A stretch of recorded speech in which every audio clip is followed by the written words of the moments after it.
What it do, YouTube? It is your boy Tony Vogue, the E-Boy, Zombie Slayer. Got my lights down low, because today I'm gonna bring you a reaction to something truly macabre. Y'all may have heard of organ harvesting. What y'all know about human fat harvesting? I don't know a damn thing, but shit, China got them gutter oils. I hope they ain't got them human fat gutter oil. Got a gruesome dose of horror for you today, so let's just get straight into it. Shrouded hand we're reacting to. Oh, it's a pleasure. In late November 2009, a Peruvian chief of police and his men called an urgent press conference. They seated themselves around a green table. Laid out on it were bones, dynamite, and 2 bottles of a yellowy orange liquid, plus several photos of dismembered bodies amongst dense foliage. They told an astonishing tale of murders, guns, drugs, and an underground traffic in human fat. The name of the gang was the... God damn. The Pishtacos.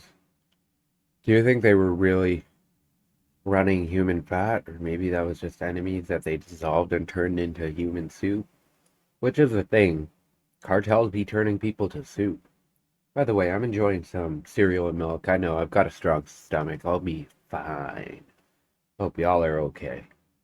Stay buckled in, because these are the Pishtacos. The Pishtacos. Not fish tacos. Early that month, members of the Pishtacos had been apprehended at a bus station in Lima, Peru.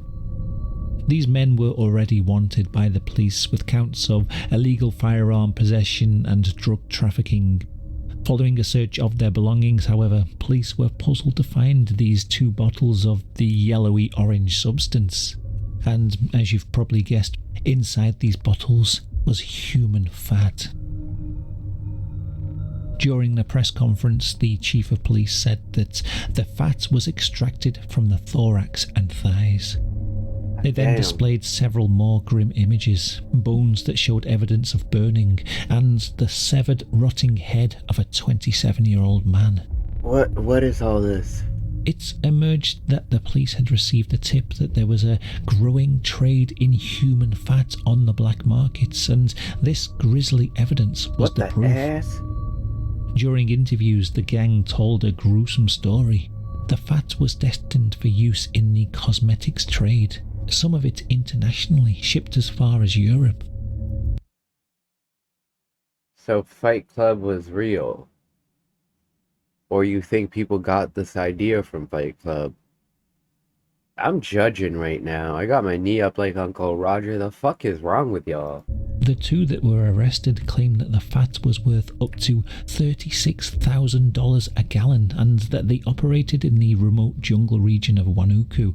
With over 60 people reported missing in the area and countless more potentially going unreported, this was not a surprise to the local police.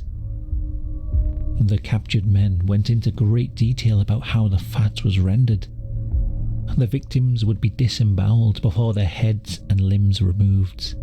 Then the torso, arms, legs and heads were hung over a fire, slowly warming the flesh until the fat ran drop by drop into tubs below. They also claimed that their gang was only one of many taking part in this gory business. Well, but shit. Here's the thing about this Pishtaco gang.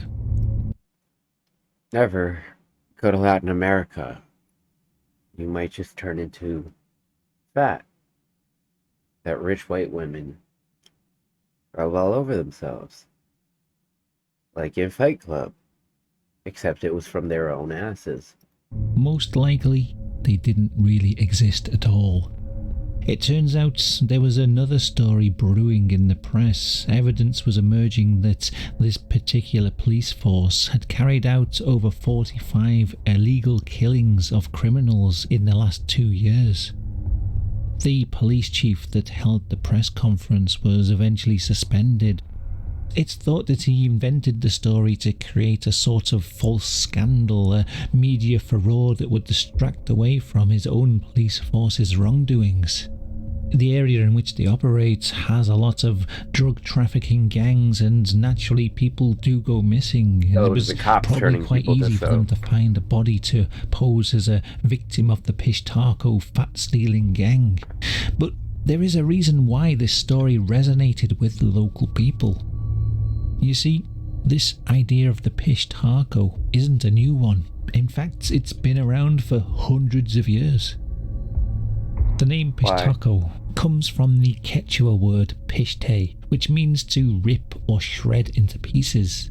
In fact, the Pishtacos is known by many names across South America. God, The this is making me Nakak, want the tacos. butcher, the cariciri, the one who cuts with a knife. In southern Bolivia, he is known as Liquichiri, fat remover, Degolador, the slaughterer. These are all variations on a very similar theme. Fat to the Andean natives was and still is a powerful spiritual item and was often offered to their deities in religious ceremonies. Amongst the indigenous peoples, fat can be used to make various medicines. Even the Incan creator god Viracocha is named after the substance. His name literally translates into fat of the sea. The earliest written reference to the Pishtacos comes from the Spanish priest Cristobal de Molina. In 1574, he collaborated on the task of rooting out and destroying non-Christian idols and shrines that belonged to the natives and punishing their worshippers. Oh, guys, religion. Except really, religion's used as an excuse, right? It's all about the money. It's all about the The Pishtacos, eh? He also catalogued the history, folklore, ceremonies, and the magical rites of the indigenous people of the southern Andes. His works are amongst the only early written documents of the people of that region from the time of the Spanish conquest. In one of his journals, he notes that certain indigenous Andeans refused to bring them firewood when asked. This wasn't out of anger or resentment to the Spanish conquistadors, but from pure fear. When questioned, the natives revealed that around 50 years previously, witnesses had seen Spanish soldiers slicing flesh from the bodies of native warriors. The frightened people told him that the men had been butchered and their flesh was boiled down and used by the Spanish to make potions.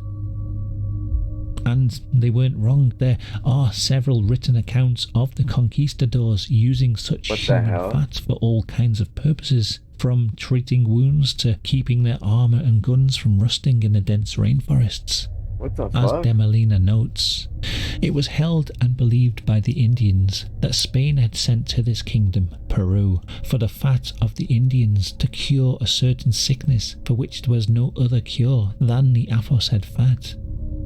It's no surprise then that the native people feared the priests who often acted as doctors and healers to the wounded conquistadors. They were probably the ones who made some of these grisly medicines. Well, that's nasty. 200 years later, and these stories had become myth. Noted in the journals of a group of priests from Cusco in Peru, there was a widely held belief that the Pishtacos supplied grease to the Christian churches to oil their bells. According to the legends, this was how the bells were able to produce that peculiar ringing which summoned people to worship. By the time that the last Inca was slain in the 1570s, between 50 and 90% of all indigenous people in that region had been killed. The legends of the Pishtacos continued, however, and they still exist today.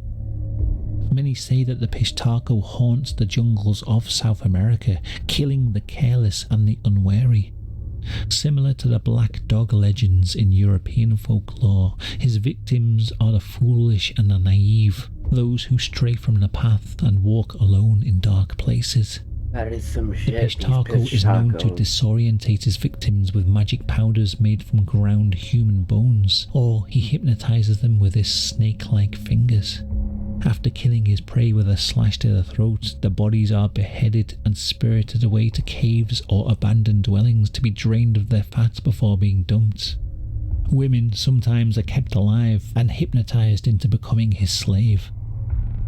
Tales from the 1950s describe Pishtacos who take women from their villages and transform them into lovers and domestic servants.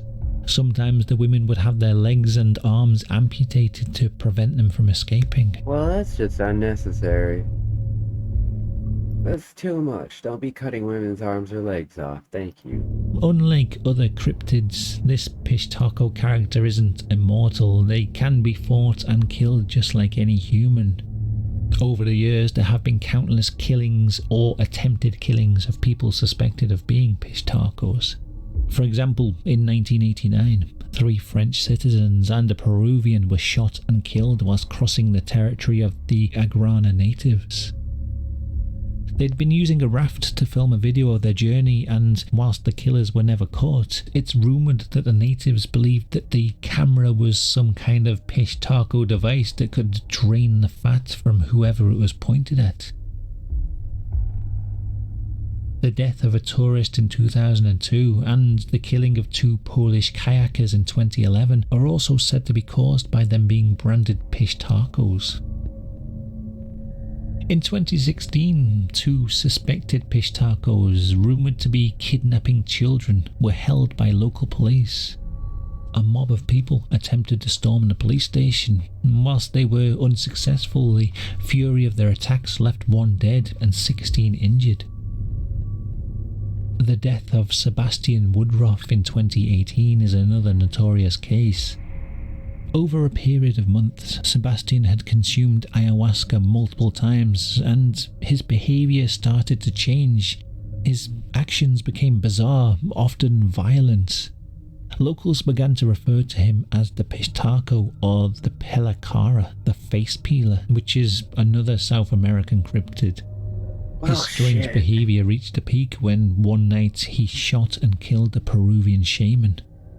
The outrage caused by the shooting led to Sebastian being beaten to a bloody pulp by a mob before a car seatbelt was tied around his neck and he was dragged through the jungle and lynched. And his final moments were recorded. There is a video of Sebastian Woodruff's death if you choose to find it. The Pishtaco is often described as a pale-skinned foreigner, an outsider, appearing out of the ordinary to everyone else. 100 years ago, arriving unannounced in a village on horseback or wearing unusual clothes could get you branded as a Pishtaco. Today it could be owning a powerful car or modern gadgets. Over the years, the reason why the Pishtaco has harvested human fat has changed. Whilst at first the fat was thought to cure the Spanish soldiers of some unknown disease or greased church bells, later the fat was believed to power the machines of industry. Even later the fat was thought to power the planes that flew over the jungles. Nowadays the Pishtaco is believed to sell the fats to the government, who use it to pay off their national debts and support huge foreign loans that prop up the country's economies. The legend of the Pishtaco is a complicated one. To a large number of people in that region, the Pishtaco is a completely real threat, an actual creature that haunts the jungles. But the Pishtaco can also be a metaphor. The metaphor there is real, and metaphorically, all us colonizers, we Pishtacos a symbol for real, of the threat posed by the modern world that brings unwelcome change, whether he's a Spanish conquistador, a factory owner, big business, or a GoPro-clad tourist.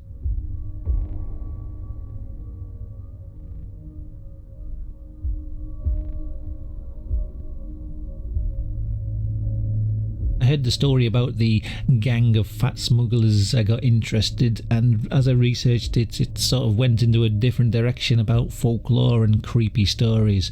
The idea that a gang is killing people and harvesting their fat to sell to big cosmetic companies abroad, it doesn't really make sense. Fat, once it's removed from the body, doesn't last that long. Within 30 minutes it starts to decay.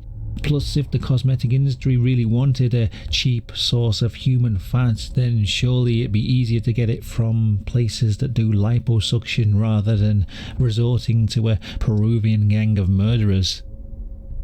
Yeah, like, So, I hope you find it interesting. I gotta ask, like, who generated the fat? Where did it come from? Was it really human fat? If it was, this man really followed through. And thank you for watching. A big thank you, The as Shrouded always, to the Hand is patrons who are always supporting a the pleasure channel. to watch. Thank you very much. Check I out the hope I can original get back to making content some on regular his channel, content now Shrouded that Hand. I'm done with I am surgery Tony and Vogue, I'm the back E-Boy at my Zombie Slayer, and I computer. want to thank you for joining me on this reaction. Till next time. Okay, Ha! until next time.